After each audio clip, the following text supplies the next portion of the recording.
नमस्कार दोस्तों, आज हम बात कर रहे हैं एक ऐसे मुद्दे की जो भारतीय राजनीति में हलचल मचा रही है।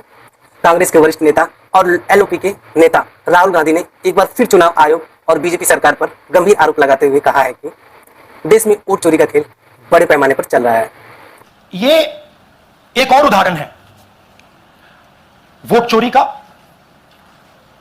पिछली बार मैंने आपको एडिशंस के बारे में बताया था, ये हम आपको डिलीशंस के बारे में दिखा रहे हैं और सबूत के साथ हम आपको दिखाएंगे कि ये जो डिलीशंस हुए हैं ये सेंट्रलाइज तरीके से कॉल सेंटर के प्रयोग करके, सॉफ्टवेयर के प्रयोग करके किए गए।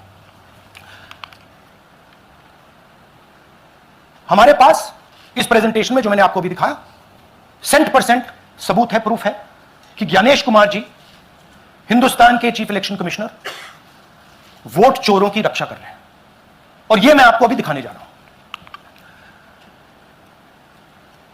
हर इलेक्शन में हमें रिपोर्ट आती थी कि वोटर्स डिलीट हो रहे हैं,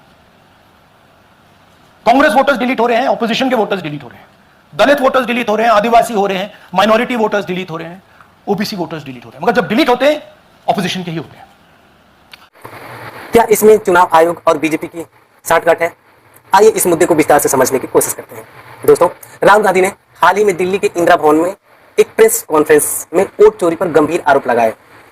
उन्होंने कर्नाटक की आनंद और महाराष्ट्र की राजूरा विधानसभा सीट का उदाहरण देते हुए दावा पेश किया कि कर्नाटक में अलंग में somebody tried to delete 6080 votes। वहां की जो बीएलओ थी उसने देखा कि उसके रिश्तेदार को डिलीट कर दिया गया। उन्होंने पता लगाया कि मेरे रिश्तेदार को डिलीट किसने किया। पता लगा कि पड़ोसी ने रिश्तेदार को डिलीट किया। बीएलओ ने जाके पड़ोसी से पूछा कि भाई आपने मेरे रिश्तेदार को क्यों डिलीट किया। पड़ोसी ने कहा मैंने नहीं। बीएलओ सस्पिशियस हो गई, उसने प्रोसेस चालू। पता क्या लगा, किसी ने अलंग में वोटर डिलीशन सिस्टमैटिकली ऑर्गेनाइज तरीके से, सेंट्रलाइज तरीके से। हमें ये नहीं मालूम कि अलंग में कितने वोटर डिलीट हुए, क्योंकि इससे बहुत ज्यादा हो सकते हैं। तकरीबन 6000 पकड़े गए, उस पर इन्वेस्टिगेशन हो गया। क्या पता लगा कि फाइलिंग ऑटोमेटिकली ऑनलाइन हो रही है। मोबाइल नंबर्स कर्नाटक के नहीं यूज हो रहे, मोबाइल नंबर दूसरी स्टेट के यूज हो रहे हैं। इनफैक्ट कर्नाटक के नंबर 3 न्यूज, ये गोदाबाई जी हैं, इनके नाम पर 12 वोटर्स डिलीट किए गए। इनको मालूम ही नहीं। ये सारे के सारे जो नंबर्स हैं ये कर्नाटक के नंबर्स नहीं है, ये अलग अलग स्टेट्स के नंबर्स हैं। तो सवाल ये है कि किसके नंबर्स हैं, किसने ऑपरेट किए, जब इन्होंने ऑपरेट किए ये कहां थे, आईपी एड्रेस क्या था, ओटीपी कैसे जनरेट हुआ, कहां गया, ये सवाल है। ये दूसरा उदाहरण, सूर्यकांत जी, इन्होंने 12 वोटर्स को 14 मिनट में डिलीट कर दिया और जब हमने इनसे पूछा कि भैया आपने ये कैसे किया, वो कहते मैंने तो नहीं किया, मैं तो जानता ही नहीं। ನನ್ನ ಹೆಸರು ಸೂರ್ಯಕಾಂತ್ ಗೋವಿನ, ನಾನು ಸೆಪ್ಟೆಂಬರ್ ಗ್ರಾಮದಲ್ಲಿ ನನಗೆ ನಾಲೆಜ್ ಇಲ್ಲದೆ ನನ್ನ ಹೆಸರು ಮೇಲೆ 9 ಜನರ ಲಿಸ್ಟ್ ಅನ್ನು ಡಿಲೀಟ್ ಮಾಡಿದ್ದಾರೆ। नागराज जी, इन्होंने 2 एप्लीकेशन 36 सेकंड में फाइल कर दी और मजे की बात देखिए, ये 4 बजे सुबह उठ के फाइल कर रहे हैं। पता नहीं क्या हुआ और कितने 36 सेकंड में डिलीट करके फिर सो गए।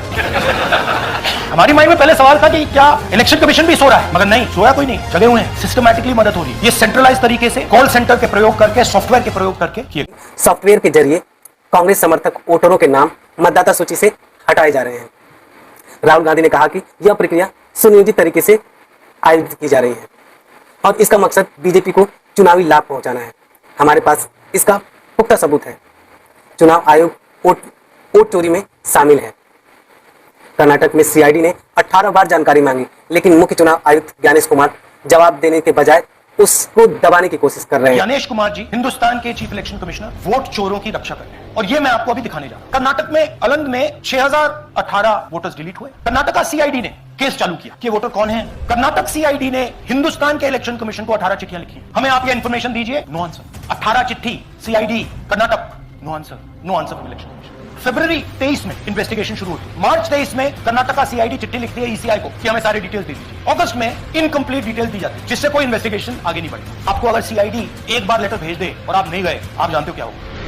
यहां पे इलेक्शन कमीशन को 18 बार लेटर गए हैं, कुछ नहीं हुआ है। कर्नाटक इसी इलेक्शन कमीशन को लिखता है आपको इंफॉर्मेशन देना पड़ेगा, नो रिप्लाई। मार्च 25, आखिरी लेटर सितंबर में गया, नो रिप्लाई फ्रॉम ईसी। ये है सबूत कि ज्ञानेश कुमार जी वोट चोरों की रक्षा कर रहे हैं। इसमें कोई कंफ्यूजन नहीं है। ज्ञानेश कुमार जी, आप अपना काम कीजिए, आपने ओथ दिया है, आप हिंदुस्तान के चीफ इलेक्शन कमिश्नर हैं, आप कर्नाटक की सीआईडी को ये सबूत 1 सप्ताह के अंदर दे दीजिए, नहीं तो पूरा हिंदुस्तान के सारे युवा इस बात को एक्सेप्ट करेंगे कि आप हिंदुस्तान के संविधान की हत्या में शामिल हो, हिंदुस्तान की संविधान की रक्षा नहीं कर रहे हो और वोट चोरों की। राहुल जी ने यह भी दावा किया कि कर्नाटक के महादेवपुरा में 1 लाख से ज्यादा वोटरों की चोरी हुई है, जिसके चलते उनकी पार्टी को भारी नुकसान उठाना पड़ा। उन्होंने इसको लोकतंत्र की हत्या करार दी और कहा कि वह जल्द ही इस मुद्दे पर हाइड्रोजन बम फोड़ेंगे, यानी बड़े खुलासा करेंगे। राहुल के इन आरोप पर चुनाव आयोग और बीजेपी ने तीखा प्रतिक्रिया व्यक्त की। मुख्य चुनाव आयुक्त ज्ञानेश कुमार ने एक प्रेस कॉन्फ्रेंस में राहुल के दावे को बेबुनियाद व झूठा बताया। आयोग ने कहा कि वोटर लिस्ट से नाम हटाने की प्रक्रिया पारदर्शी है और बिना सुनवाई के कोई नाम नहीं हटाया जा सकता। राहुल गांधी के इन दावों में कोई सच्चाई नहीं। अगर उनके पास कोई सबूत है तो हलफनामा दायर करते हुए उस सबूत को पेश करें, अन्यथा माफी मांगे। बीजेपी सांसद अनुराग ठाकुर ने कहा कि राहुल गांधी बार बार निराधार आरोप लगाकर लोकतांत्रिक संस्थानों व संवैधानिक संस्थानों को बदनाम कर रहे हैं। ऑनलाइन किसी भी वोट को नहीं काटा जा सकता, तो बगैर किसी की बात सुने उसका वोट नहीं काटते, उस पर निर्णय नहीं करते। कांग्रेस के ही कैंडिडेट ने जीती थी 2023 में 10,348 मतों से, तो क्या श्रीमान राहुल गांधी जी कांग्रेस ने वोट चोरी करके सीट जीती थी? गलत निराधार आरोप बार बार संवैधानिक संस्थाओं पर लगाना, गलत निराधार आरोप बार बार इलेक्शन कमीशन ऑफ इंडिया पर लगाना, कभी ईवीएम पर प्रश्न चिन्ह खड़े करने, कभी वीवीपैट पर करना, कभी चुनावों के नतीजों पर करना, और कभी टूल किट के सहारे भारत के लोकतंत्र पर, संवैधानिक संस्थाओं पर प्रश्न चिन्ह खड़ा करना, क्या यह आदत सी बन गई है? उन्होंने यह भी सवाल उठाया कि अगर आलंद में वोट चोरी हुई तो क्या वहां कांग्रेस की जीत भी फर्जी थी।